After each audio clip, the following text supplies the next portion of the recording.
Yeah. So this is the other story.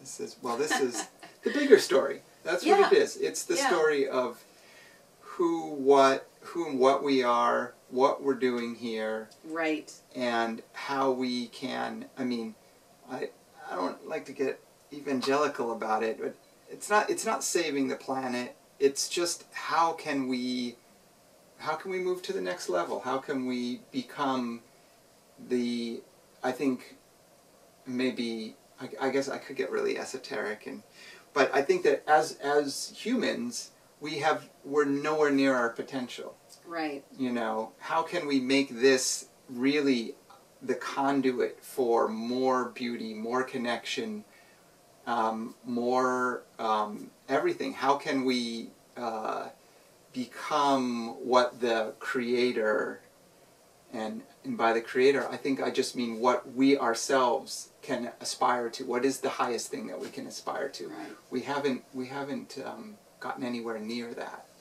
You know, I was talking to somebody the other day who used an analogy that I thought was really interesting, and it's like you're on a cruise ship and 90% of the passengers are having the conversation about what's for dinner tonight or what are we going to do, and then there's some group of passengers who are having the conversation about where are we going, and you know, who's making those choices. In other words, the context of their conversation is beyond the ship itself, whereas 90% of the people are just discussing what's happening inside the boundaries of the ship. And I feel like getting more people talking about what's beyond the ship is a worthy thing to do. And I always appreciate talking to people like you who are thinking about, where did the ship come from? How did we get here? Where's the ship going? So I appreciate that. Oh, thank you. And I appreciate you too. You're one of those people too, as it turns out. Go figure. Yeah, yeah. We do. We have to find a way of finding each other. I think that is so important. You know, that was one of Terrence's really, I think, such an important thing that he talked about is it's important to find the others. Yeah. And it is, because I come alive when I find the others. Yeah, that's it, isn't it? It's about getting to the aliveness. Right. And really create. It's because this is how the ship gets turned. This is how the boundaries get expanded. This is how we are able to feel a little bit farther into that imagination of what is possible. And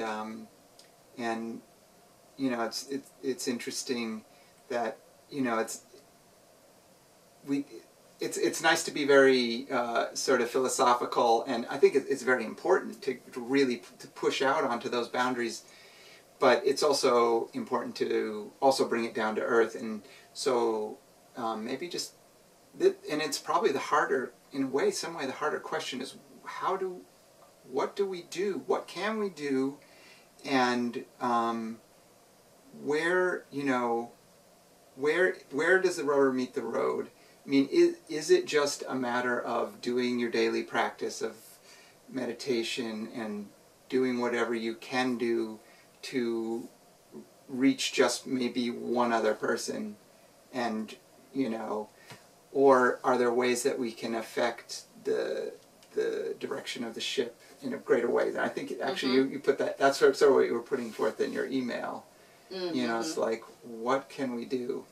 I think one thing that we can that I'm feeling that I need to avoid doing is participate in the media dialogue in any way, and being very, very careful about what I ingest from outside my immediate felt reality.